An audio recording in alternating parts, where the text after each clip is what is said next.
Hi everyone, this is Kerry Jeffrey from Emotional Autoimmunity, Navigating the Emotional Side of Life with Chronic Illness. And today I am so excited to have the wonderful Clare Desira talking with me. I know Clare, we did our Beautiful You life coaching training together, and I know just how amazing she is. And I know you're going to love Clare just as much as I do. So before we get started, I just want to tell you a little bit about Clare and who she is and what she does. So Clare Desira is a coach, speaker, product developer, and Clare is the founder of the Top 5 movement.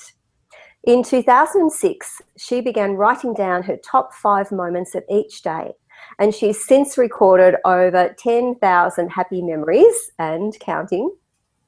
And as the benefits of her happiness habits spread, Clare knew that she had to share the power of positivity to transform the way we live, think, and feel.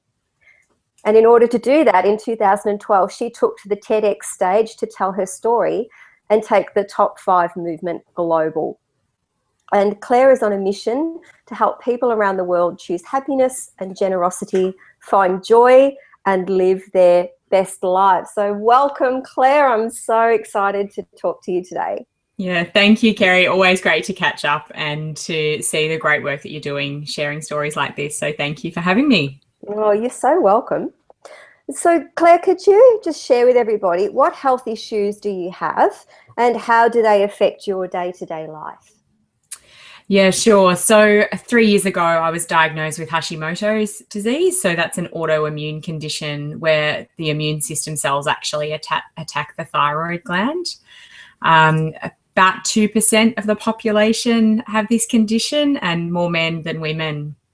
So it's a little bit more common than people think. And as you and I know, when you start to talk about this, you hear lots of stories of people that are maybe living with and managing this same condition. From a day-to-day level, I manage the Hashimoto's really well now, or it manages me really well, depending on how you look at it. But we're living really in the best harmony that we possibly can at the moment, which is fantastic. It took a little while to get to that point. So it was about 12 months of trying different types of treatment and support and changes to get to that point. But day to day now, I feel terrific. And I try not to focus on it, or I don't actually even talk about it that much, to be completely honest. But yeah, chatting to you about it today is a real exception for me, and I really value the stories that you're sharing. The one time that I really notice and recognize and am reminded that this is something that I live with is actually when I have specialist appointments. So after those appointments, whether they've actually been great or they've been a chance to review and set some different goals and changes, after those I am actually really flat for a day or two, just because it is actually that intense concentration on, hey, this is actually a part of your life.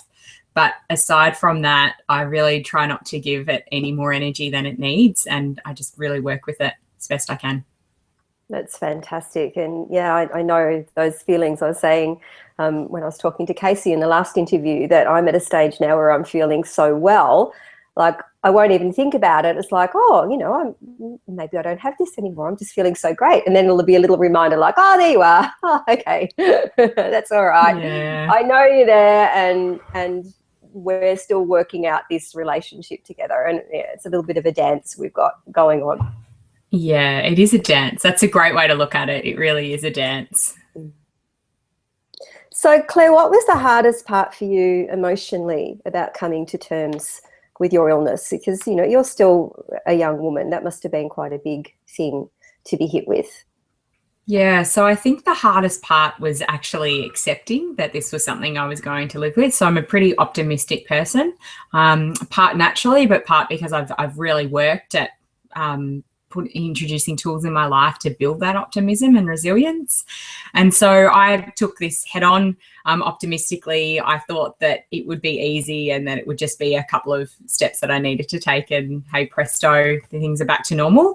It wasn't actually that easy. So for me, I have really regular blood tests, and the first initial blood tests I had after treatment were great. So I was like, yeah, easy, this is all sorted. But then about the next 9 months was a really interesting roller coaster. For me, I tried integrative medicine approach.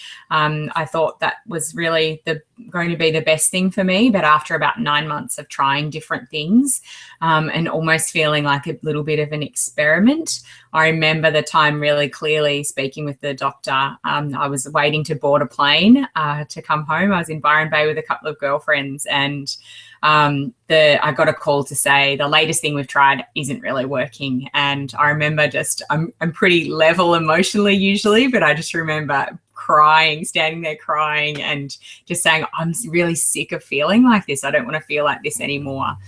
So I then had a shift in doctors and approach, but that was a bit of a turning point. And I think I really just needed to accept that maybe I wasn't, that integrative approach wasn't going to work for me at that time.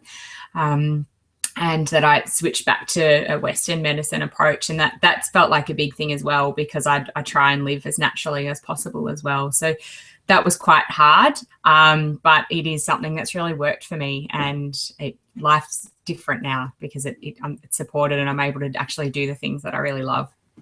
And that's fantastic. And that just shows, how different everybody is and how important it is, isn't it, Claire, to find your own path? Like, I think having a sense of control over it, that you're actually, actively doing something, finding the right doctor, finding the right way for you, finding something that feels comfortable for you, it gives you a lot of power back, doesn't it?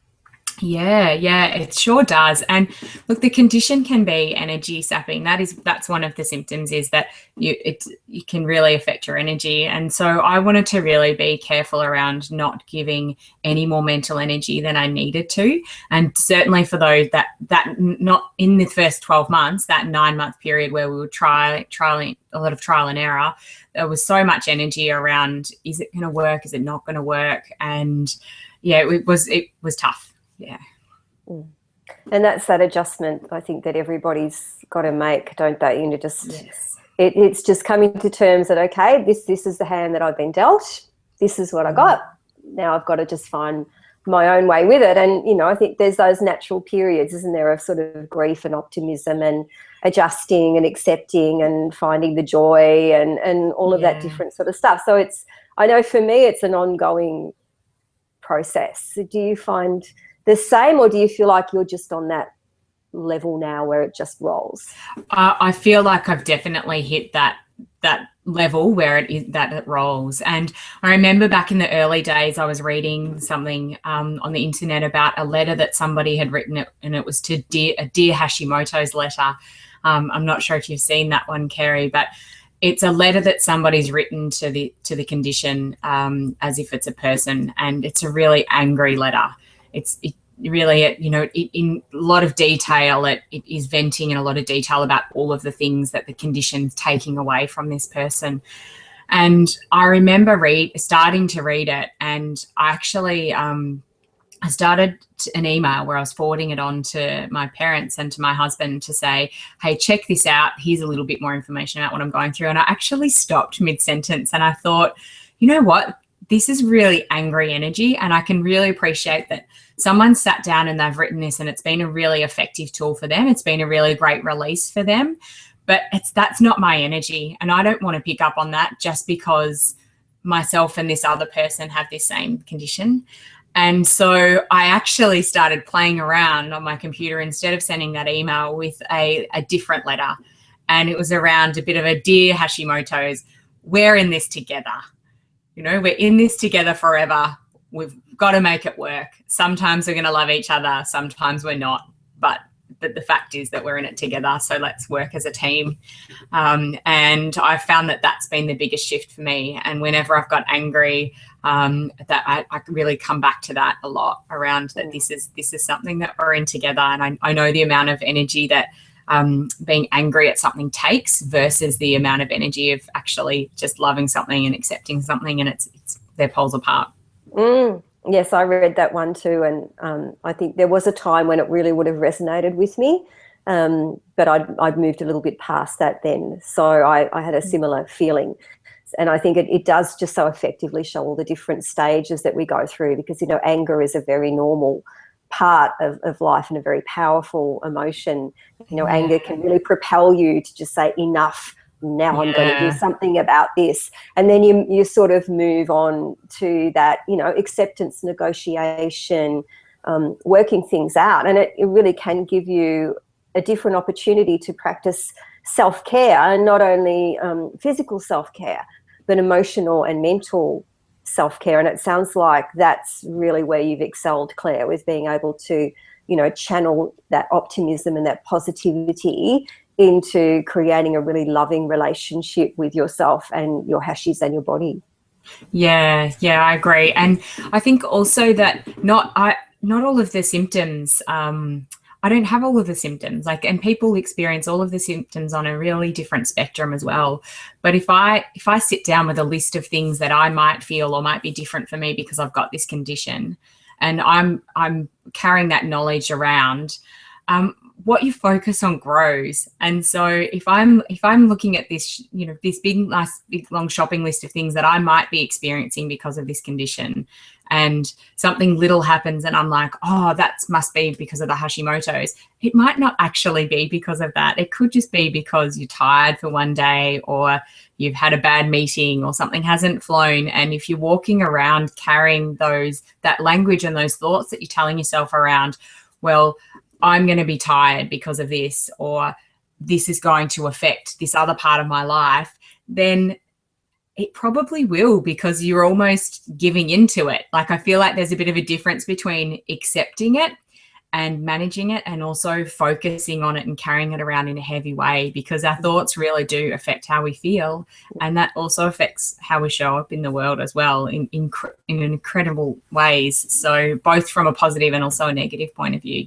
For sure. And if it becomes your identity, then that can become a real issue. Like, I was reading a blog for somebody I follow who has diabetes, insulin-dependent diabetes, and they were having this talking about not being a diabetic, but somebody who has diabetes. Yeah. Because it can consume your identity, and then you walk around, as you said, with this list of things. And I really have to grab myself sometimes if I'm having you know, something happens, I'm not feeling as good as I was.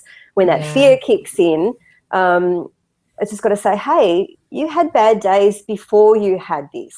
Yeah. And it was just, I didn't worry about it. It was just like, oh yeah, I'm feeling a bit slow today, or I'm feeling a bit, you know, achy or whatever. It was just, yeah, that's happening, it'll go. And so it can really change, if you can change that focus and get a little bit more relaxed with it. Because I think there's that stage when you first become suddenly chronically ill, with all the, you know, the labels and all the negativity that can go along with it, and all of that, it can send you into this fear state all the time. So it's almost like you're waiting for it to happen. And if you've got, as you said, all those expectations there, and there's the symptoms and there's the outcomes and there's all of this, it can be a self-fulfilling prophecy. Yes, yeah. Because that's where you're putting your energy. You become hypervigilant. You start monitoring your body. You say, oh, I've got that. Oh, I've got that. And it becomes your identity. And that's, I think, that line that everybody living with chronic illness has to come to, where you have it, it doesn't have you. Yeah, I love that real sense of identity. Yeah, I really like how you've said that. That really reminds me as well of some other research that I saw around mindset and people's thoughts and how they affect their body around recovering from illness as well. And you'll know this research, no doubt, from your background and experience in psychology. So correct me if it's wrong, but there was some research done around women that had cancer and who were in remission. And they worked with two different groups around the thoughts that they were having and how they were actually thinking about their relationship with cancer at that time. And one of the groups, they were in remission, So they focused on a lot of messages around you are in remission. You don't actually have cancer at the moment. You're in remission. There is a chance that it might come back, but you don't have it right now. And so that definition was that after a certain amount of time that then they didn't have cancer anymore. The other group, it was monitoring just the normal kind of messages around you don't have cancer at the moment, but it's going to be a certain amount of time before we can actually say that you don't have it anymore. And the results that came out of that research for the women that actually were starting to think that they didn't have cancer anymore, even though they couldn't tick that box of that they were in remission, their healing process sped up so much more. And there were incredible results when it came to that time where they were actually doing the official checks around whether they were in remission or not. And the same researcher did studies around elderly men that had been kind of in their prime in the 70s, and they put these gentlemen into a nursing home that was actually decked out in all the furniture, the music, the food, the exact same environment that they'd had back when they were in their prime time. And their levels, just because they were in that environment, their bodies and mind associated with that time of their lives more easily, and they were thinking in a younger way, and their levels of medication dropped, their attitude improved, their fitness and their movement really improved as well. So there's so many studies and research out there that does actually support how closely related our thoughts are to our healing and how we're living day to day. Oh, absolutely. Do you know about Lissa Rankin, Dr. Lissa Rankin? A little bit, yeah. Yeah, she was a doctor that, sort of went through the system, and she's much more into, spiritual and thought energy and how that impacts the body and all of that. And so she actually collected stories of spontaneous healing or people going into remission. They're quite amazing. But the one that I remember, which is similar to what you said, was about an elderly Greek man who was in his 70s, and he'd been diagnosed with terminal cancer. And the doctor said to him, you're lucky if you've got, 3 months to live. So he decided what he was going to do was return back to his village back in Greece, and, got the house there, was surrounded by the community, started feeling a little bit better, started doing some gardening, feeling a little bit better, going down to the club, playing, games and things with his friends. And he's got back into the community. And as time went on, he still didn't die. He was fine. He became better and better every day. And he ended up going back to America to see the doctors there to find out the doctors had died. And he was in complete remission. Yeah. And it is exactly what you're talking about, that, he'd sort of gone back to say, well, I've got to live as well as I can for the time that I've got. And then found that he had much more time than he thought he had. And, if there was no effect of the mind on the body, we wouldn't have the placebo effect and the nocebo effect. Our mind is powerful. And so everything that you do in your top 5 movement, it proves that out. What you think, what you feel, what you focus on, you attract more of that. So yeah, it's all connected, isn't it? It is all connected. And look, positive thinking by itself isn't enough.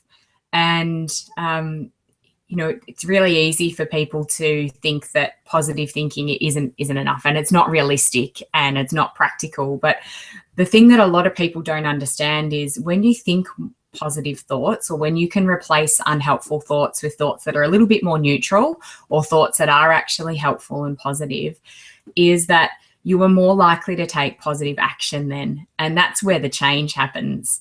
So positive thinking by itself might not do anything, but it can really be a driver to action, which is where the power is and the magic is. And I guess it's also important to say, and you touched on this before when we talked about the letter, that sometimes those negative emotions can be that red flag or that signal for people to take action. That can be when they're feeling angry, that's the point where they draw a line in the sand and say, this is enough, something needs to change. Or stress can be that sign for people that they need to take some action. And that's fantastic. But those emotions can also be sometimes what paralyzes people so that they're not in action, or that they can spiral out of control as well. So, everybody experiences emotions differently, but we do know that the positive emotions, and the more you can access them and stay with them, the more likely that you are going to introduce some positive action in your life as well. Yeah, which gives you a sense of more control, which increases your feeling of power, and it just shifts your mood. It shifts your ability to make decisions, and a whole lot of things can go along with that. And just on that subject, Claire, what positive changes or insights have you had, do you think, as a direct result of your illness? Yeah, so one I always come back to is I've made changes in my life to be healthier, more proactively as a result of this condition. And I like to think that I wonder what other things I'll be avoiding for the rest of my life now, because I've made healthier changes now when I'm in my early 30s, rather than maybe having a health scare when I'm 40, 50, 60, and then maybe not making changes then, because I could be another 30 years into my life and being set in my ways as well. So that's a real positive takeaway for me, is that I'm not only supporting myself now to live more healthily and feel more energetic and confident and happier day to day, but what else might I be avoiding later because I've made those healthy changes now? Absolutely. And, the way that I look at with my journey, because I'm 56, so one of those people who had that unexpected health crisis, is that, I probably had what I had for decades, bubbling along under the surface. And if I remove all the things that, like the gluten and all of the things that help to trigger that and create the celiac disease that I have as well, who knows what's possible for me? Like, I might end up feeling better than I ever have in my life. Yeah. And, living a lot better and a lot longer as a result of the changes I've been able to make, only because these things came to my attention that, hey, my body is in trouble, my body's struggling, there's things going on that it needs me to help it with. And that's sort of the way that I look at it now. Listen to my body, and my body says, okay, we're in a partnership. Yeah, I love that. Yep, you're in it together. And what advice would you share, Claire, about dealing with the medical profession that has been the most helpful or empowering for you? Because you said before that it was that sort of scary, anxious moment of, waiting for tests, waiting for different things, all of the experiments. Yeah, so I think for me is that everybody's different. And just to remember that you're going to be different from the patient that's walked in before and the patient that's going to walk in after you, and that you've got a role to play in that relationship as well. It can be really when a medical professional, they're the expert and they're studying those things 24/7, but they're also going to be making decisions based on the information that you're telling them as well. So if you're being able to take responsibility to take notice and pay attention and be able to go in really open and ready to talk, I think that is really helpful. I think the other thing as well is to remember that knowing something or being given some advice is really different to then actually going and applying that advice. And I think that it's really easy when people are feeling out of control and uncertain and like there's a change in their life to collect a lot of information. But for me, I think that sometimes it's better to collect less information and apply it than collect it, because, kind of a box full of tools that never get used isn't going to be very helpful for you. Whereas maybe one or two tools that are helpful, applied on a regular basis until they become a habit and you can see if they work for you, that's much more helpful than, just collecting. And looking for the magic solution. Because, a lot of people can fall into that trap of thinking, just getting information, because there's going to be one thing that I find there that's going to fix this. But that's not what it's about. As you say, it's about, trying things yourself, taking that one step, seeing how you feel, adding something else. So it really becomes almost that, sort of steps forward, doesn't it? And then see how you feel about yourself. Yeah, absolutely. And those people, the medical professionals, they become a part of your team as well. And it's really easy if you're feeling,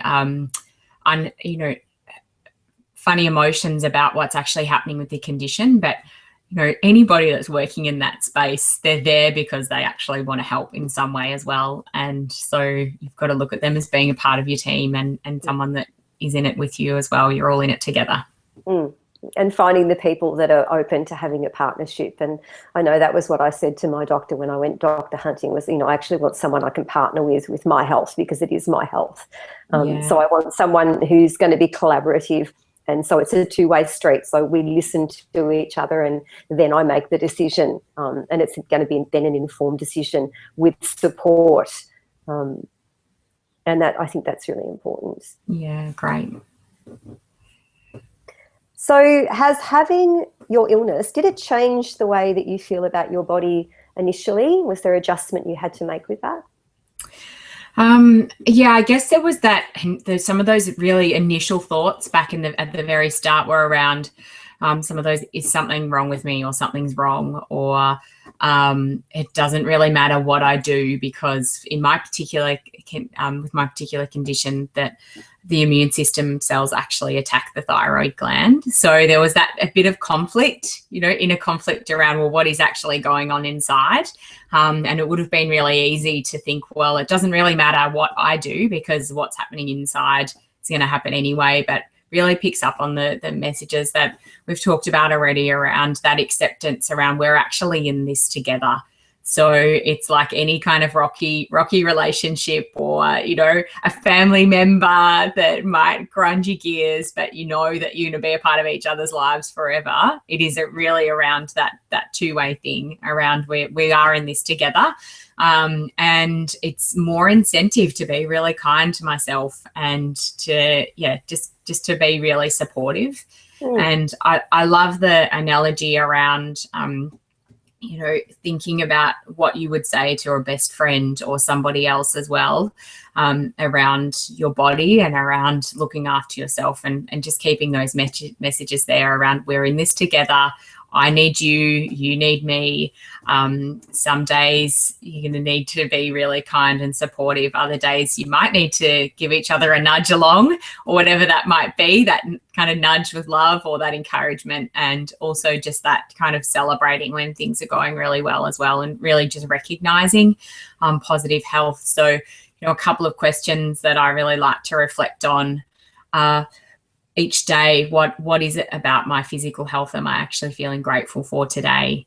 What's one thing? And it's a really nice practice to get into, because at the end of the day you can reflect back and look on things, but you're actually planting that question in your brain, so that when something happens during the day or something feels good, you might have a little stretch, or you might hit the stairs instead of doing the escalator. You can just be really appreciative and really notice. And I know that for me, I've had a couple of other injuries just through sport or through clumsiness, and anybody that has had a physical injury that stopped them from walking to the letterbox to get their mail, or going to the sink to get a drink, any of those injuries that can be stop your ability to move, that they're the times that you can typically really appreciate, or what you maybe took for granted normally. So I find that question around what about your physical health do you feel grateful about today is really helpful for me.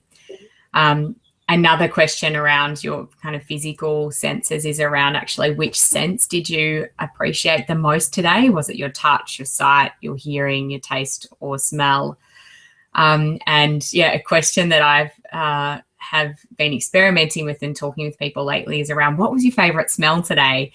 And people think, oh, that's a bit of a weird question, and they might not have an answer straight away. But it's funny that the next day I'm like, I really tuned into my senses today, and my coffee in the morning, or having the orange I had for morning tea, or whatever it was, people actually tune in. And I guess regardless of whether you are living with an autoimmune condition, that these are great questions to really prompt us to think positively about ourselves and how much we actually do have as a great foundation. And how rich, one moment can be. Yes. Yeah, absolutely. And you do really physical things, Claire. Could you share with everybody about that swim that you do, which is quite incredible? Oh, yeah.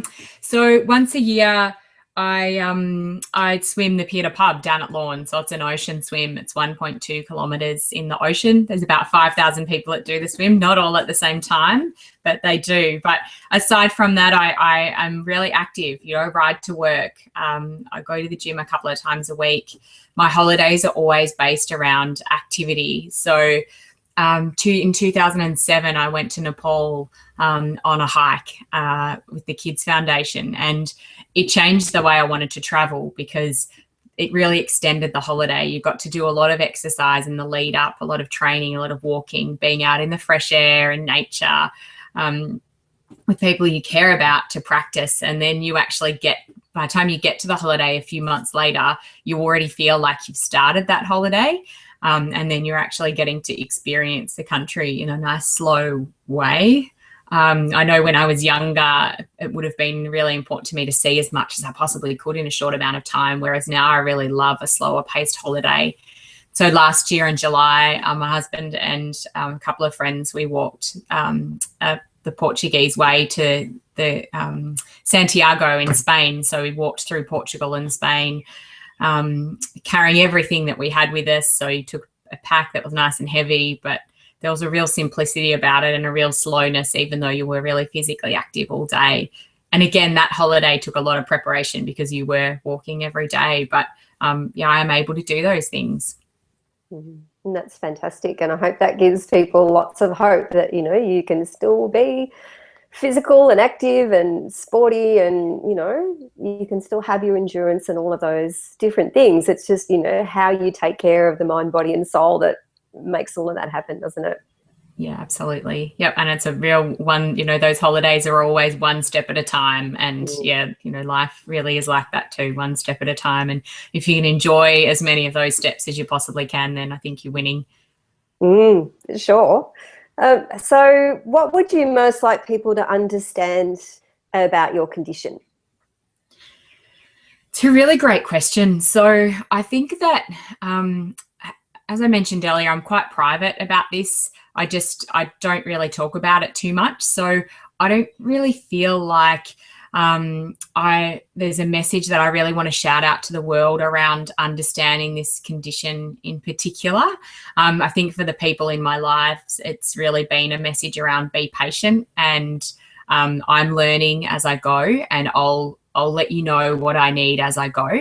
And sometimes that won't make sense because it might seem like I'm really happy or I'm joking around or mucking around, but that doesn't mean that I'm not kind of really tired to the bone and actually might just need to rest as well. So that can be confusing for people, but I guess for the people in my lives to understand this, I've really just asked them to be patient, and I've learned how to communicate my needs, and I've learned how to ask for help. And that might not be very big things. It might actually be, I just really need tonight, I really need to not do anything. I need to not talk about any kind of life admin, house admin, cook, clean up, whatever that might be. I just need to come home and rest tonight. And that's what I know that I need. And yeah.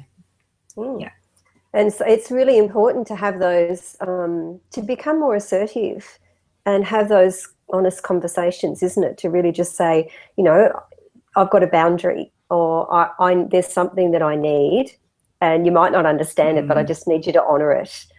And it's really important.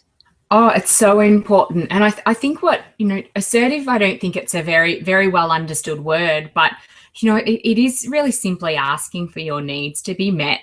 And it doesn't mean if you ask that they will be met, but at least you're asking, and it's taking the guesswork out for people. And, you know, a couple of the opposites to assertive is being passive. So avoiding actually asking for what you need, even if you know what it is, it's maybe avoiding it. And another opposite is being aggressive, you know, or really kind of emotional. And then if you're really aggressive, then probably what you're asking for isn't going to be heard anyway, because that aggression can actually just totally overpower the dynamic or the conversation or whatever it is. And, you know, that the kind of the friend that's in between that around, you know, passive aggressive, that hoping that other people will actually guess what you might need, or that you sort of half communicating your needs, but you're avoiding it and you're saying it in a way that's actually taking away from somebody else. And we've all probably got a natural default when if we're not asking for our needs to be met, we're probably either being passive or aggressive, or maybe even passive aggressive as well. So I think that's really important for people to just reflect on and understand, because they're not always the best choices either. So sometimes asking for your needs to be met is actually, the best thing you can do. And you're actually helping other people too, because you're not expecting them to guess. And I know as women, sometimes we avoid asking for exactly what we want. And because we hope someone else will read our minds, or we hope that someone else will pick up the hints and the little nuggets that we've been leaving. But it just doesn't, life's too short for that, really. For sure. And I think I always thought that I had good communication skills before, but it's really honed my ability. I think you mentioned having to ask for help, and that was a massive block for me to be somebody who was very independent and strong and determined and get things done and, take charge. Be in a position where I wasn't able to, really look after myself or do anything, and feel very vulnerable. Needing to ask for help was like, it made me feel incredibly vulnerable and anxious. And I can remember it was coming up tax time, and I was so sick, I had brain fog. I couldn't think. I could hardly do anything at all. And one of my best friends is a bookkeeper. And I felt so anxious about asking for her help. And I rang her up and sort of said, look, I feel really awful asking this, but, I've got to do my tax. And I was just wondering, could you come down and help me get everything together? And she was like, of course, absolutely. You've done so much for me. I would love to come and help you. And she literally came while I sat in my hypnotherapy chair trying to go through, and I was sort of trying to go through just my bank statements and identify things. And she did everything. And brought us so much closer together, because when she left, I was so grateful. I was crying in her arms with gratitude. And I knew, it really confirmed for me how much she loved me. And so it gave me a wonderful opportunity to receive that I hadn't really allowed or hadn't come up in my life. And I think that can be so enriching if you can put yourself into that position of asking and being honest for what you want. You can be so amazed at how many people are ready to help you if you just ask. Yeah, I agree. I completely agree. Yeah. So what changes have you made to your life, Clare, to help you create better health? And what of those do you think was the most challenging for you at the time? Yeah, so I've changed my diet. So I've learned a lot more about food. So I'm eating as fresh as possible. I'm avoiding gluten. So for me, gluten doesn't have an immediate impact on my health. I don't have a reaction to it like perhaps someone that is gluten intolerant might have, immediately or soon after. But I do have seen a lot of evidence that gluten and thyroid conditions over the long term don't really mix. So that's been a pretty easy choice. That's been hard, cutting out some things that, I do really love, and that people around me do eat a lot of food still that I don't eat as well. But it's actually it's almost like the kind of the pride and the integrity around doing what I say I want to do afterwards, of not having something, always far outweighs that, the kind of few minutes on the lips, as that old saying kind of goes around eating that food. So I'm certainly not perfect, but I try really hard, and I know that that's made a difference for me. I've also just learned a lot about food more generally as well. And a great friend of mine has done some nutrition training, and he spoke to my husband and I around what we're eating. And his message is kind of eat the freshest version of stuff that's possible. So a simple example of this is, if you feel like some avocado, don't buy guacamole dip, go and get an avocado. Or if you feel like having some tomato sauce, have a tomato instead of some tomato sauce, or whatever it might be. Like, kind of bring it back to the most accessible, freshest version of what you're actually going to eat, because that's always, it's less processed. And processed food, there's a lot. The more you look into it, the more you learn as well. So eat as fresh as possible. Sometimes it is challenging, but it does work. And sometimes it would just be so great to be able to just have a piece of toast for breakfast. That convenience would be fantastic, but there are also so many options. The one thing I guess I would say as well is that gluten-free doesn't necessarily mean healthy. So sometimes the gluten might be taken out, but other things might actually be included as well. So I think that's a real watch out for people as well. And they can sometimes eat a lot of sugar as well, and I'm sure other things as well. I'm certainly no food technician, but that's been, I guess, a bit of a watch out and a good thing to learn. I think for me, the mindset stuff is really important as well. And so I've got a routine that we've touched on, which is at the end of every day, picking up a pen and writing down 5 positive things that have happened that day. So where possible, I include something around how I'm feeling physically or mentally in that. And it doesn't have to be big things. It can be really small things. So examples are things like, finding $2 on the ground, or getting a text from somebody, or doing something that I'd been putting off and actually getting it done, and being able to really immerse myself in that, a sense of pride, even if it's only for 30 seconds. That's enough for neurons to fire in your brain. And so that practice has been really powerful for me, because now I actually, throughout the day, I see so many positive things happening. You become a really quick person to be able to reframe the negative to the positive. And you just see things that I know that I wouldn't be seeing 10 years ago before I started doing this. So I call it my top 5, which is why my business is called the Top 5 Movement. But I guess something that is important to note is that your brain has to process millions of pieces of information a day, and you actually have the power to help it see certain things. And so it's like that thing, if you're going to buy a certain car, you start to see the car everywhere. Or if you're starting to talk about planning a family, you start to notice pregnant people everywhere. Whatever it might be, you can actually sort of train your brain to see the positive. And this is certainly not about ignoring things that aren't working or ignoring unhealthy things that you do need to pay some attention to and change. But it is actually, for the most part, we can actually see so much more that is positive. Our brain, some research shows that we have 65,000 thoughts a day, and that 65% of those on average for the average person are negative. And so that's a lot. And there's some of those thoughts that are floating around, some consciously, but also some unconsciously as well. And so that could be those thoughts around, you're too tall, too short, too fast, too slow, not smart enough, too smart. Some of those thoughts that aren't even yours originally, but that you've picked up from other people, and that they're bubbling away. And while those thoughts are bubbling away, they directly impact how you feel and how you show up in the world as well. The great thing about this, is that you can actually introduce 10% new thoughts a day.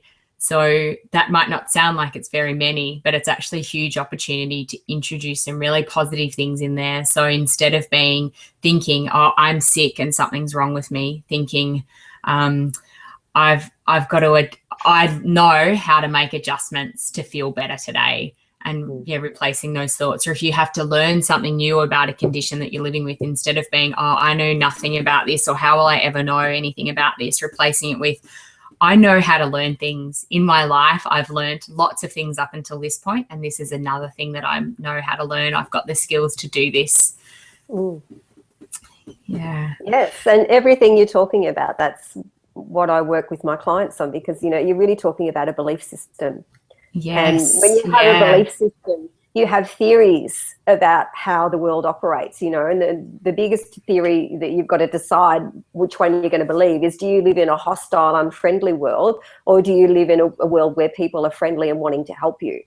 Yes. And if you can change that mindset, because, we start off in life, we form our beliefs, or we shape our beliefs about what life is, but then our beliefs shape us.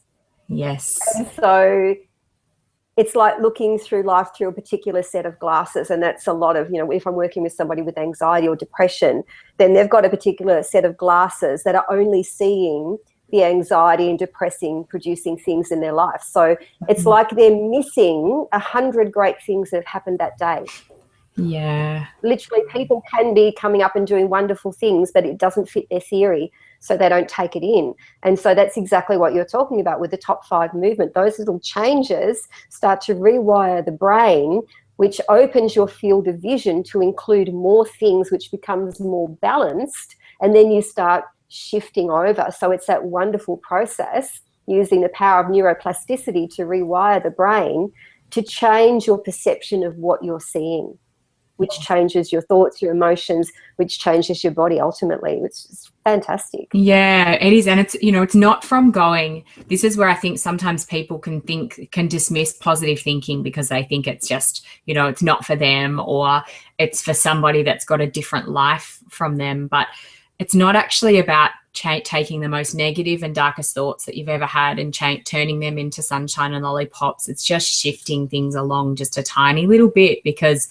those tiny shifts in thoughts, it's not just for that thought at that time that you experience it. It actually can start to bubble away underneath as well. And so for me, I like to look at it around the more good you add in, the less room for the bad. So the more positive thoughts you add in, then that you're not only you're kind of investing in that day or that moment, but they do then actually cycle around, and they can be really helpful as well. And so it's been a really long answer to your question around changes that I've made, and that's something that I was doing before this time, but I do know for sure, hand on heart, that this has really supported my resilience during this time and has meant that I've been approaching things from an optimistic point of view. And it's so easy that a gratitude practice like this, that it can be dismissed, but there's also a lot of research that shows that it can be the most instrumental way that people can shift their well-being, because it is so easy and so accessible.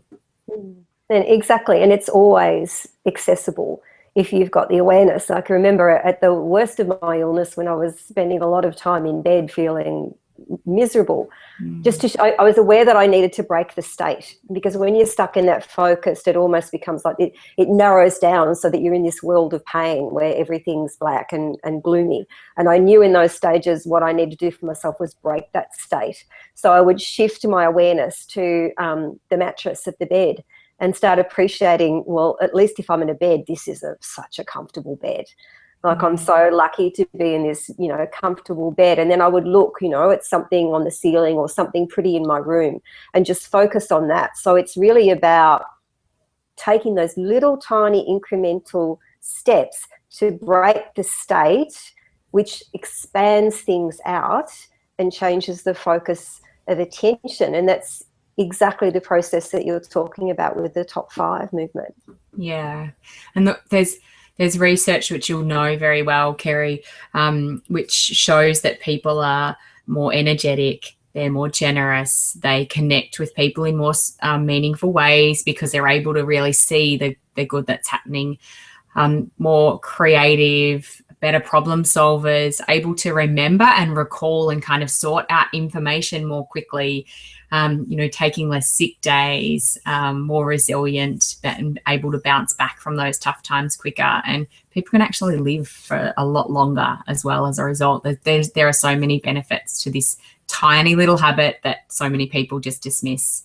And because it just seems so simple and almost a bit too good to be true. This is one of those things that isn't too good to be true. It is an absolute game changer. And I know I'm a better wife, sister, friend, daughter, employee, business owner because of this little habit. So speaking of your relationships, have your relationships changed as a result of you getting your health issues? Yeah, so with the people closest to me, I had to learn really to communicate how I was feeling. I think there's a new level of patience, and that has largely, I think, come from my own patience with myself. But also, yeah, just being able to explain how I'm feeling. And like I mentioned before, that if I'm really happy, like, you know, if I seem like I'm outwardly happy, that doesn't mean that I might not be really tired as well. And so I just need to be really clear to connect those dots for people so that they make sense, because the people around me, they're trying to make sense of how I'm feeling as well. So if I am having a day where I'm really low energy, I need to just, communicate that. And I've mentioned, definitely the patience, that's helped as well. And I what think advice? Oh, sorry. I was just going to say, I think with friends that I have, probably I'm less social than I used to be, but I was very social. So I think that's also probably a bit of a stage of life, but also just knowing myself and knowing how I want to spend time with people. So instead of maybe, going out on the town, now I'll catch up with a friend for a walk instead, and stuff that is just kinder to my body and mindset, but also just kinder to the rest of my life and the other goals that I've set for myself and I'm working towards as well. And what advice would you give the partner and family of someone who'd just been diagnosed with Hashimoto's, based on your experience? Yeah, so I would encourage them to do some research around what it does and can look like. I'd encourage them to be really patient. I'd encourage them to understand that not all of those symptoms might present for the person that they love as well, and probably not to put any thoughts in people's heads. So not saying, oh, yeah, I was reading about it and these are all of the things that might happen for you, because, again, like we mentioned before, what you focus on grows, and there might be some symptoms that you're not feeling and you may never feel as well. But if you start to think, oh, yeah, that's going to happen to me as well, then it probably will in some way, shape or form, because it'll flow through to affect your behaviours. And keep the communication open, because everyone's trying to do their best and trying to work it out and understand it. And there's not logical, clear patterns to how some of these symptoms show up as well. So it can be a bit of a changing game. So I think it's being patient, being loving, and generally supportive like that. And what's the one thing, Claire, that you've done that you think has made the biggest difference to how you live and feel now? So for me, I think the one thing I did was a bit of that shift in mindset in really a lot of parts of my life. One thing I haven't mentioned is that I worked with a coach around setting a goal to work with love and purpose. So I have my own business, which is growing really quickly, and I also work for a large corporate organisation in Australia. And for me, when I was kind of at my least well, I was really struggling. And so I'd set a goal. I'd been quite ambitious before then. And so I'd set a goal, kind of logically ambitious. I worked with a coach to set a goal not around getting a promotion or getting a pay rise or those sort of more traditional career goals. I actually worked with a coach around working with love and purpose every day. It might sound like a fluffy goal, but what that actually meant for me, the purpose part, we'll touch on that first because it's probably more logical. That meant that I wanted to be really purposeful with the work I was doing. I wanted to be, that for me meant being really effective. So still being really productive, still doing a lot of work, but doing kind of really breaking down for me individually, day to day, week to week, month to month, what that saying work smarter, not harder means, and doing those things. So kind of putting new systems in place and making sure I was really organized and still doing really great work, but managing my energy around that too. The working with love every day meant there's the big self-care part, which we've talked about a lot. But it was also just around obviously not going into a corporate place and saying to people, I love you, I love you, I love you, and I'm working with love today, because that's not practical or realistic, but actually just having those moments throughout the day around I just loved doing that piece of work that I just did. And just saying it to myself, I actually really loved doing that. That was really great. I felt really connected to it. I lost track of time, even if it was something tiny or something kind of tedious. It was actually just trying to be as present as I possibly could be. It was trying to be really caring and understanding of the people, the stakeholders I was working with, and my teammates as well, and just kind of that switch around everyone's here to do the best they can to support their own lifestyles, whatever that was, and also just feeling really connected to the work. So that at the time I was working on a big corporate volunteering program, so connecting employees to the causes they were most passionate about so they could volunteer kind of by the thousands. And so it was really easy on the days I was tired just to leave the workplace having, churned through that to-do list, but being disconnected to it. So just really taking those moments to really connect to the work that I was doing and connect to the people that I was working with. Not necessarily in a way that took longer or change, but it was just that kind of mindset and recognizing those feelings. And I think they're fantastic goals to be getting coached on. And, people probably can't see the wall that I'm sitting behind with the gold dots, but it's actually surrounding two words, which are choose love. Yeah, and that's beautiful. So that my client's sitting in the chair and I can see that in my office every day. And the reason behind that is, in the height of my illness, and I think, Claire, we met when I was starting on the downhill spiral, so I wasn't really diagnosed then, but I was starting to become very ill. So a bit about what I went through. And I had these amazing moments of connection while I was so sick, and I really developed a new relationship with my concept of God and spirit and all of those things. And I can remember, laying there thinking that I was going to die because I felt like I was dying and my heart was having issues, and I'd been warned,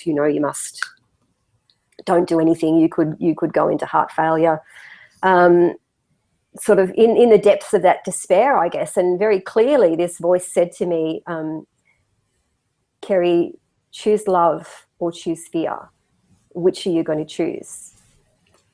And in that moment, I just said, I'm going to choose love, because I knew if I kept choosing fear, which is what I've been doing, I was going to be in the grip of it and I wouldn't get out. And, there are only those people think that the opposite of love is hate. It's not. The opposite of love is fear.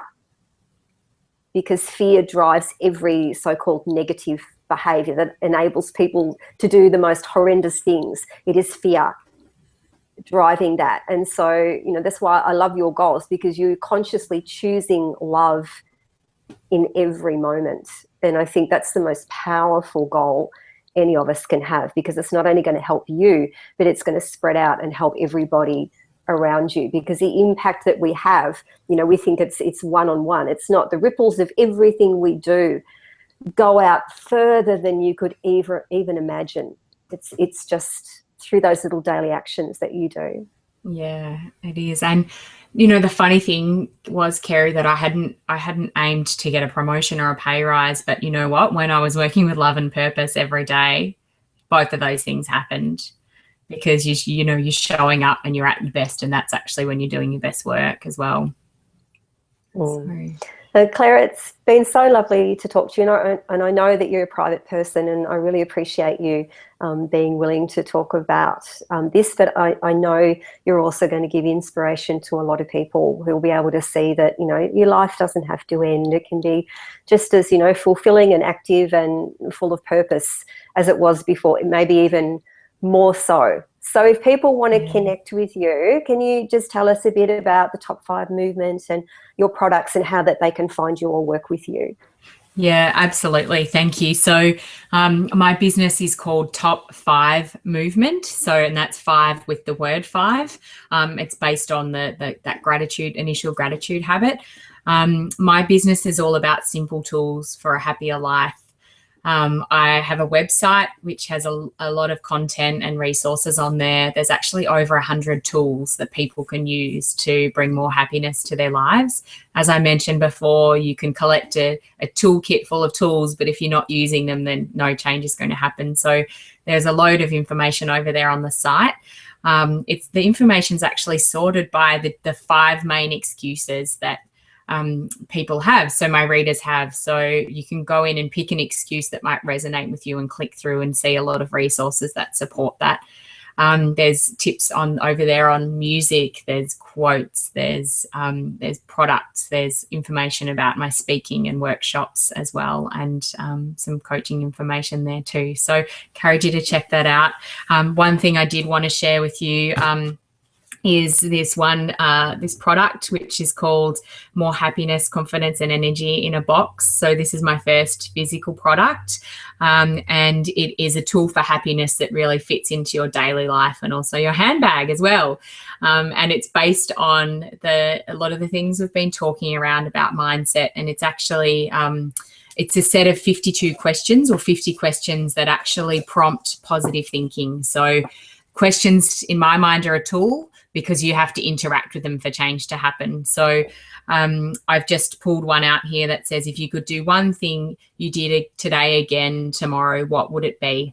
So that's an example of one of the questions as well. So this has been created to really prompt that positive thinking, make shifts. The answers to these questions can be anything. There's no right or wrong answer. And so it means that anybody, no matter where they are in their journey of wellness or life, can actually access something and get some benefits out of them as well. So you can check those out as well, these positive thought starter cards, over at top5movement.com as well. Sounds fantastic. I want some. Yeah. Yeah. I'm going to link to your website when I put the blog post up. So thanks again, Clare. It's been so fantastic connecting with you, and I hope we get to catch up in person again soon, because it's been way too long since I've been able to give you a big hug. Yes, I know, absolutely. And again, yeah, I've just really commend you, Kerry, for making this stuff real for people and providing a space for people to learn and connect as well. The work that you do is really, really, really important, and I know that people will draw a lot of change back to the advice and the work that you do, whether they know it immediately or not. I know that for sure. So go you. Thank you so much. Okay, so that ends the interview for today. I've got some great interviews coming up, so stay tuned. Thanks for watching. Thanks for listening, and I'll see you next time. Bye for now.